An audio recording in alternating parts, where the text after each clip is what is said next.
Sometimes, the most unexpected questions reveal the answers we've been avoiding our whole lives.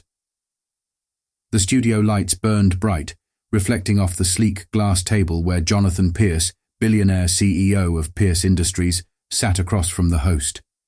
Dressed in a sharp navy suit, he carried the air of a man who had conquered the world. The audience watched, some in admiration, others in quiet skepticism. "Forbes recently named you one of the most influential business leaders of the decade," the host said, flashing a rehearsed smile. "Tell us, Jonathan, what's the secret behind your success?" Jonathan leaned back slightly, his response polished and effortless. "Hard work, focus, and surrounding yourself with the right people." The audience clapped politely. Another predictable answer from another untouchable billionaire. The interview continued, moving through scripted questions: business growth, economic strategies, future expansions. Jonathan answered each one with ease. He had done this countless times before. Everything was controlled. Everything was expected. Until the phone lines opened for live audience questions. "We have our first caller," the host announced. "Go ahead, you're live on air." A tiny voice crackled through the speakers. Soft, hesitant. "Hi, my name is Oliver." The audience let out a collective "oh" at the child's voice. The host chuckled. "Well, hello there, Oliver. What's your question for Mr. Pierce?" There was a pause. Then, in the most innocent tone, the boy asked, "Mr. Pierce, do you ever feel lonely?" The room fell silent. The polished smile on Jonathan's face faltered. The audience, the cameras, even the host, all of it faded for a brief moment. No one had ever asked him that. Not in a boardroom, not in an interview, not even in his personal life. Just a little boy, on live television, stripping away every layer of his carefully built image with a single question. The silence stretched. The host shifted uncomfortably, waiting for Jonathan to give his usual smooth response. But for the first time in his career, he had none. Jonathan forced a small chuckle, trying to brush it off. "That's quite a question, Oliver." He cleared his throat. "I have a very busy life, always surrounded by important people. So no, I wouldn't say I feel lonely." There, answer given. Move on. But Oliver wasn't finished. His small voice cut through again, innocent yet piercing. "Then how come you sounded sad just now?" Jonathan's fingers curled slightly against the table. The audience stirred, sensing the shift in the air. This wasn't just a cute moment anymore. This was something real. The host chuckled awkwardly. "Well, kids do say the darndest things, let's—" "No," Jonathan interrupted, his own voice surprising him. He exhaled slowly, staring at the blinking call light on the console. I guess I wasn't expecting that question." Oliver waited. He didn't fill the silence with nervous laughter like adults did. He just let it hang, like he knew something no one else did. Jonathan hesitated. Every instinct told him to regain control of the moment, steer the conversation back to business. But something about this child's voice, so pure, so unfiltered, made it impossible to lie. So for the first time in years, he told the truth. "Maybe I do," he admitted quietly. "Maybe I've been so busy trying to be successful that I forgot what it feels like to just be." A murmur spread through the audience. The host's smile froze. This was not the kind of vulnerability people expected from a billionaire CEO on live television. Oliver's voice softened. "I think my dad feels like that too. He works a lot, but he always looks sad when he eats dinner alone." Jonathan blinked.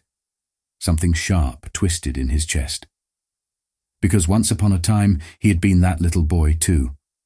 Watching his own father drown in work, always too busy, always too distant.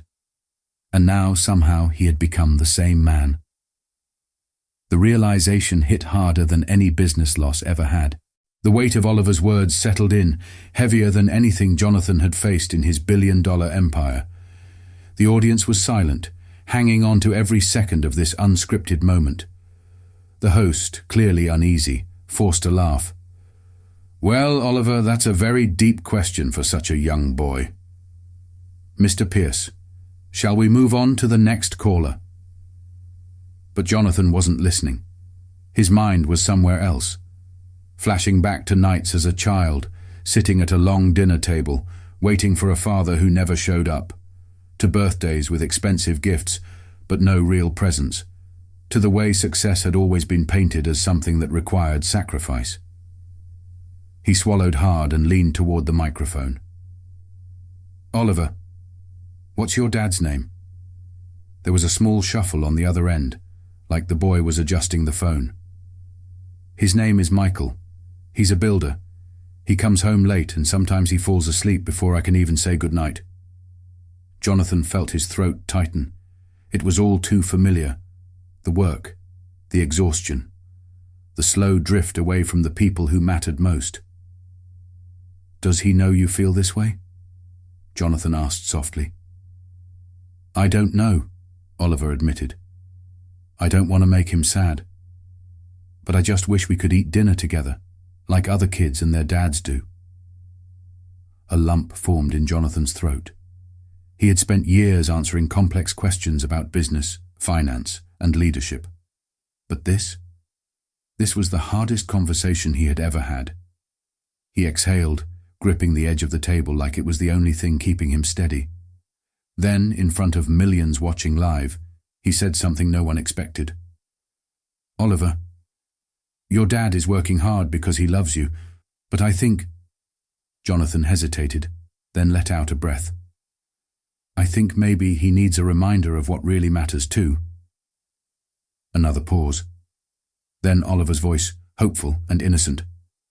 "So, what should I do?" Jonathan smiled, but this time it wasn't for the cameras. It was real. "When he comes home tonight, don't wait for him to ask. Just tell him you miss him. Sometimes dads need to hear it too." The audience wasn't just listening anymore. They were feeling every word. And somewhere deep inside, Jonathan knew. So was he. The studio felt different now, heavier with something real, something raw. The cameras were still rolling, the audience still watching, but none of it mattered. It was just Jonathan and a little boy on the phone, having a conversation that neither of them had expected, but both desperately needed. "Okay," Oliver said softly. "I'll tell him tonight." Jonathan nodded, though the boy couldn't see him. "Good. And Oliver?" He hesitated, then decided to say what had been forming in his mind since the moment this call started. "Make sure he listens, because one day he'll realize time doesn't wait, and by then, it might be too late." The room was silent. No scripted response. No polished billionaire persona. Just a man who, for the first time in years, was seeing himself through the eyes of a child. The host, who had been gripping his cue cards like a lifeline, finally cleared his throat. "Well, that was certainly an unexpected moment." He forced a chuckle, trying to steer things back on track. "Mr. Pierce, shall we move on?" Jonathan didn't answer right away. His mind was still with Oliver, with his father, with all the years he had spent thinking success meant working harder, pushing further, never stopping. But what was the point of building an empire if, at the end of the day, you had no one to share it with? Jonathan turned back to the microphone, his voice steady, but different now, lighter somehow. "Actually," he said, standing up and buttoning his jacket, "I think this interview is over." The host blinked. "Excuse me?" Jonathan picked up his phone, slipping it into his pocket. "There's somewhere I need to be." The audience watched in stunned silence as Jonathan Pierce, the billionaire CEO, the man who never took a day off, walked off the stage, ignoring the cameras, ignoring the headlines that would follow. Because tonight, for the first time in years, he wasn't going to a boardroom or a business meeting. Tonight, he was going home. Sometimes, the most important conversations come from the people we least expect. But the real question is, are we willing to listen before it's too late?